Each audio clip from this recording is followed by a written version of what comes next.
실력파 일타 강사들의 비법처럼 부동산에서도 현실 재테크의 방법을 알려드립니다. 부동산에 대한 모든 것, 모여라 부동산 시간에 자세히 얘기 나눠보겠습니다. 서울디지털대학교 부동산학과 한문도 교수님 연결돼 있습니다. 안녕하세요. 네, 안녕하세요. 네. 자, 먼저 22대 총선을 마쳤는데 여야 모두 부동산과 관련해서 다양한 공약들을 내놨습니다. 이 중에서 좀 눈여겨볼 만한 게 있었는지 궁금하네요.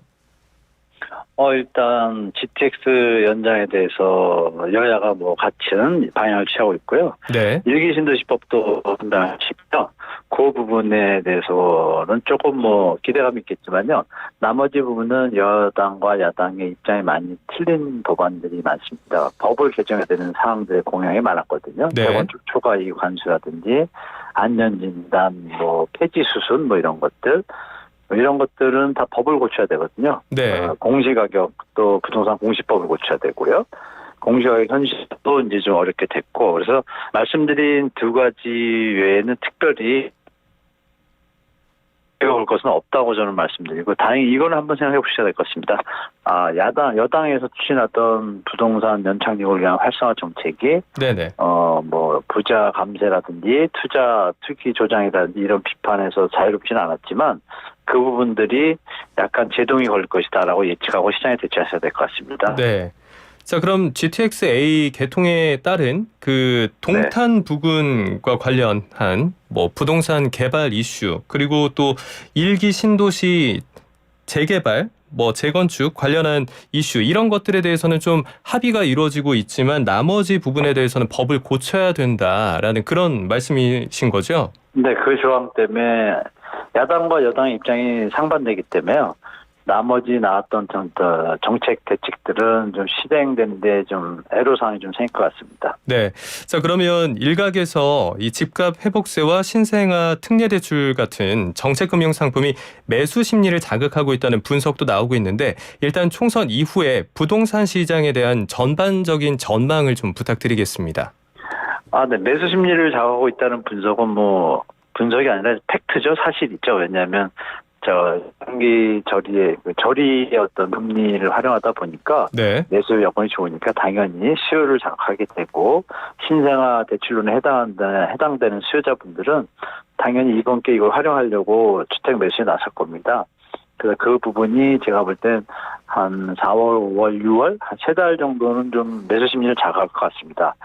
총선 이후 부동산 전망 말씀 주셨는데, 그 부분에 있어서는 이 신생아론의 대출의 어떤 시장 영향력을 생각해 보면 작년 대비 잘하면 한 반 정도, 한 30%, 40% 정도의 좀 효과가 있을 것 같아요. 그래서 거래량 같은 것은 조금 한 3, 4개월 늘겠지만 그 이후부터는 총선 이후에 부동산 PF 문제가 불거진다는 얘기가 많지 않았습니까? 네. 그 트리거들이 어떻게 되냐에 따라서 매수 심리의 방향성이 정해지는데, 제가 볼 때는 그 이후에는 다시 이제 조정금으로 다시 들어갈 거로 좀 예측하고 있습니다. 네. 그 신생아 특례 대출 같은 이런 정책금융 상품이 3, 40% 정도 영향을 더 미칠 것이다라는 건, 그러면은 매수세가 좀 더 이 비율적으로 봤을 때 3, 40% 정도 더 매수에 대한 욕구가 늘어날 것이다라고 보시는 거예요? 일단 심리를 지표로 나타내는 지수하고는 좀 다른데요. 네네. 예, 금액적으로 말씀드리면 재작년이죠. 작년 특례보금자리론이 한 39조 6천억 초과돼서 41조가 지출됐고요. 50년 주담대 한 10조 정도 지출됐거든요. 그러니까 50조가 기억하시겠지만 작년 9월 추석 전까지 주택가격 상방 압력을 계속 이어져 왔거든요. 그 이후에 이제 시장이 다시 한번 조정을 받게 됐죠. 폭은 크지 않지만 신생아론이 다시 나왔는데 예산이 29조 6천억입니다. 6천억인데 그 안에 구성을 보면은 신규 매입보다는 대환대출자가 60% 정도 가까이 됩니다. 기존에 그럼 대출을 받고 있던 분들이 이걸 갈아탔다는 거죠? 네, 갈아타거나 자기 집을 갖고 있는데 다른 집을 사거나, 그러면 원래 있던 집은 다시 파셔야 되잖아요. 처분 조건 보니까. 그런 수요가 60%예요. 그 얘기는 뭐냐면 이 전체 총량에 큰 영향을 주는 부분이 거의 없고 실수요자들이 많이 가세를 해야 되는데 그 비율이 좀 적다는 얘기죠. 예전보다.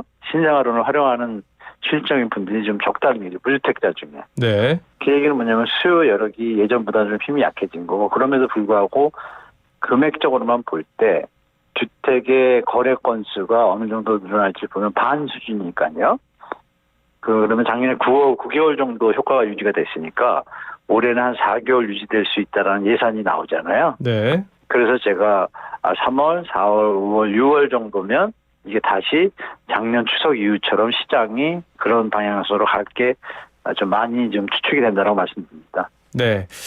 자, 특히 최근에 주택 매물이 많이 쌓이고 있는 게 네네. 매도자와 매수자 간의 희망 가격 차이가 커서 생기는 현상이다. 이런 얘기가 나오고 있는데 당연히 뭐 아파트를 가지고 있는 분들, 주택을 가지고 있는 분들은 팔 때 더 많이 받고 싶을 거고 사는 네. 사람들이야 조금이라도 더 싸게 사고 싶을 테니까 그래서 네. 이건 너무나도 당연한 얘기일 텐데 예, 금리 인하 같이 시장 상황이 좀 나아지면 매수 심리가 더 커지지 않겠냐라는 얘기도 나오거든요. 이 부분에 대해선 어떻게 보시는지 설명 좀 부탁드리죠.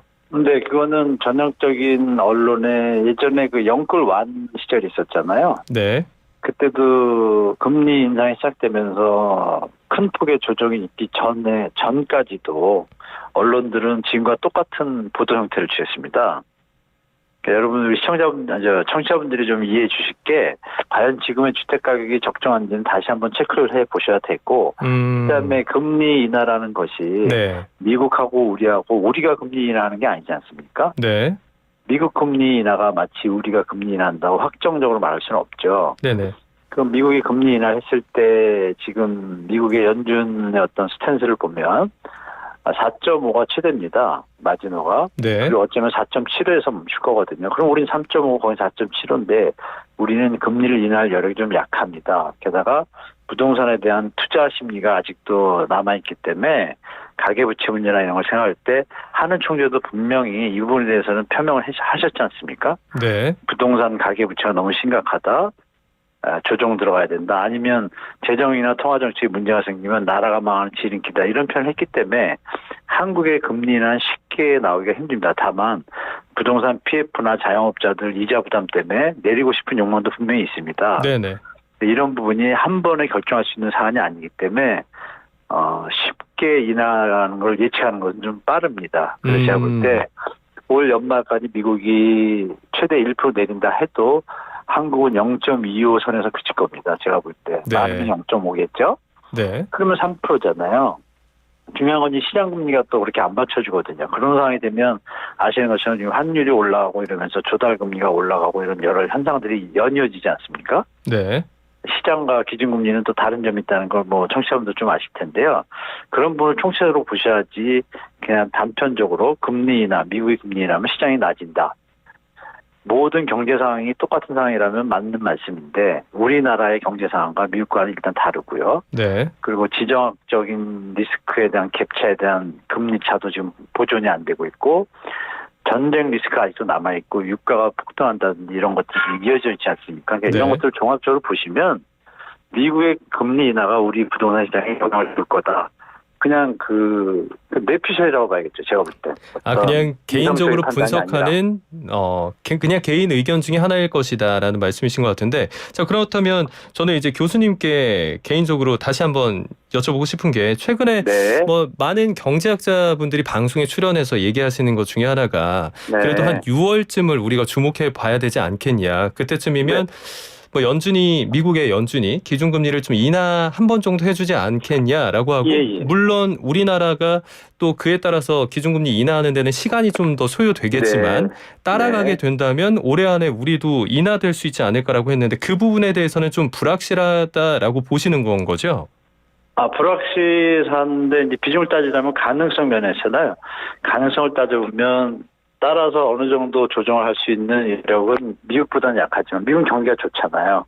우리는 안 좋고 안 좋으니까 내릴 명분은 있습니다. 네. 경기를 좀 활성화하기 위해서. 다만 이제 다른 부분의 문제도 같이 존재를 하다 보니까 미국이 금리를 인하한다고 했을 때 6월이든 9월이든 했을 때 말씀 주신 것처럼 시차를 두고 그다음 뭐 금통위 회의 때 0.25나 0.5를 내릴 수는 있다고 봅니다. 저도. 네.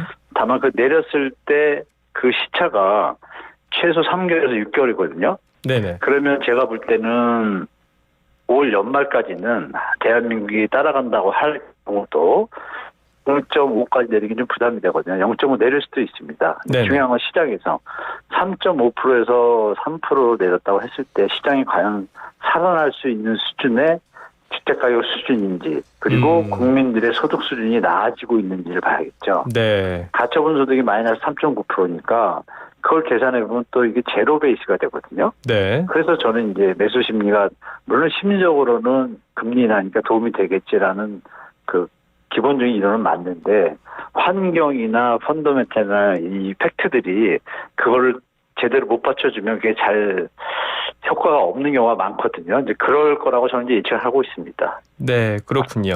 자, 그러면 우리 또 교수님께서 부동산 전문가시니까 네네. 실제로 집값 관련해가지고 사람들이 많이 보는 것 중에 하나가 경매 시장에서 나오고 있는 그 집값이죠. 네, 예, 맞습니다. 이게 집값의 선행지표다라고 불리고 네, 있는데요.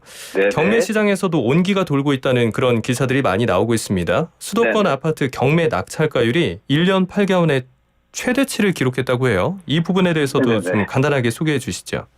네, 1년 8개월 만인데요. 예전에 글로벌이 아니라 2022년 하반기 미국 금리 인상으로 주택가격이 큰 폭 조정받았을 때 수도권이 뭐 반값 아파트도 많이 생겼잖아요. 네네. 그때 낙찰가율 시점은 한 70%대였습니다. 유찰도 많이 됐고요. 지금은 네. 이제 그게 쭉 조금씩 증가하다가 저번 달에 86%를 넘었습니다. 상당히 높은 낙찰가율입니다. 그래서 상당히 많이 올라갔고요. 중요한 것은 이 팩트만 보면은 막 살아난 것 같은데요. 네. 경매 물건이 좀 많이 늘어났습니다. 그러니까 우리가 같이 볼 게 뭐냐면 그러니까 이런 거죠. 학생이 시험을 봤는데 네. 수학 점수가 많이 올라갔어요. 네네. 그럼 등수가 올라간 건 아니잖아요. 다른 그렇죠. 걸 못 보면은 그래서 우리가 낙찰률도 봐야 됩니다. 아, 그렇군요. 경매 물건수하고 같이 봐야 되는데 일단 좋은 것만 딱 뽑아서 좋게 느낄 수 있습니다. 옮겨 도는 건 사실이고요 또. 네. 그러나 낙찰률과 낙찰률은 큰 차이가 없고 경매 물건을 하고 있다는 사실을 이제 염두에 한번 두시고 그래서 결론은 시장은 어떤 상황이냐면 경매 물건 중에서도 옥석가리가 들어가는 거죠. 네네. 좋은 물건이 나왔을 때 사람들이 이제 경매에 적극적으로 지금 참여하는 현상이 벌어지고 있다고 보시면 되겠습니다. 그럼 기본적으로 경매 물건이 지금 많이 나오고 있는 상황인데 그 안에서 경매에 참여하는 사람들이 좋은 물건을 고르기 위해서 노력하고 고를 때, 있다. 네, 좋은 물건이다 보니까 낙찰가율도 올라가게 되겠죠. 네, 그래서 낙찰가율이 예전엔 한 70% 수준이었다면 최근에는 한 80% 많이 올랐습니다. 중반대까지 올라갔다라는 말씀이시고요. 맞습니다. 네, 좋습니다. 그러면 재건축 분위기도 좀 한번 살펴보겠습니다. 특히 일기 신도시 관련해서 관심 갖고 계신 분들이 굉장히 많으실 것 같은데요. 네. 이 일기 신도시가 성남시 분당, 고양시 일산, 부천시 중동, 안양시 평촌, 그리고 군포시 산본 이렇게 5군데로 크게 나눠볼 수 있잖아요. 네. 일기 신도시 특별법이 오는 27일에 시행이 되는데 이 해당 지역의 분위기 지금 어떻게 보고 계세요? 일단 평균 용적률을 봐야 되는데 3번 중동 평촌은 용적률이 평균 한 200% 가깝습니다. 그래서 네네. 사실 일기 신도시 특별법 노후계획법에 대해서 그 시장 영향이 일산이나 분당보다는 효과가 약간 미미한 편이고요. 네네. 분당과 일산을 주로 이제 시장에서 이제 많이 관심을 갖고 있는데요. 문제는 뭐냐면 선도 지역을 제외하고 나머지 대상 지역들은 시장이 생각보다 힘을 못 쓰고 있습니다. 벌써 발표된 지가 작년 연말에 발표됐고 이제 네. 시행하지 않습니까? 발표가 되면 벌써 거래가 늘고 가격이 올라가야 되는데 네네. 그런 현상이 전혀 없었거든요. 도리어 하락하는 현상이 몇 개월 동안 이어졌습니다. 왜 그런 거죠?